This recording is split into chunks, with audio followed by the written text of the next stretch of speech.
আজকে আমরা জানবো কতগুলো কালার্স নিয়ে। তো তোমরা কি কেউ কালার্স সম্পর্কে জানো? আমাদের চারপাশে আছে অনেক অনেক রঙের অনেক অনেক জিনিস। তো আমরা সেই কালার্স গুলো নিয়ে আজকে ইংরেজিতে জানবো যে কোন কালারকে ইংলিশে কি বলা হয়। ফার্স্টে আসছে রেড। This is red. ফার্স্টে আমরা কি কালার দেখছি? এখানে রেড কালার দেখতে পাচ্ছি। এরপর আমরা দেখব orange colour. What is this colour? This is orange.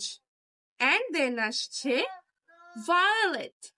এই কালারটিকে আমরা কি বলছি? ভায়োলেট। ভায়োলেট হচ্ছে বেগুনি রং। এরপর আসছে মেয়েদের খুবই ফেভারিট একটা কালার, পিঙ্ক। এটাকে কি বলছে? পিঙ্ক। পিঙ্ককে বাংলায় বলে গোলাপি। এরপরে ছেলেদের অনেক প্রিয় একটা রং ব্লু। ছেলে বাবুরা কিন্তু ব্লু কালার খুবই পছন্দ করে। সো এইটাকে আমরা বলছি ব্লু। ব্লুকে বাংলায় বলে নীল রং। এন্ড দেন আসছে ইয়েলো কালার। ইয়েলো কালারের কিন্তু আমরা অনেক কিছু আশেপাশে দেখতে পাই, যেমন আমাদের ফ্রুট বানানা, এটা কিন্তু yellow colour. Then green.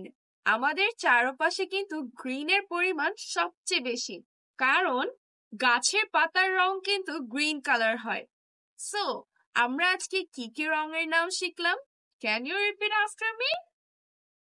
Red, orange, blue, yellow, pink, violet, and then green.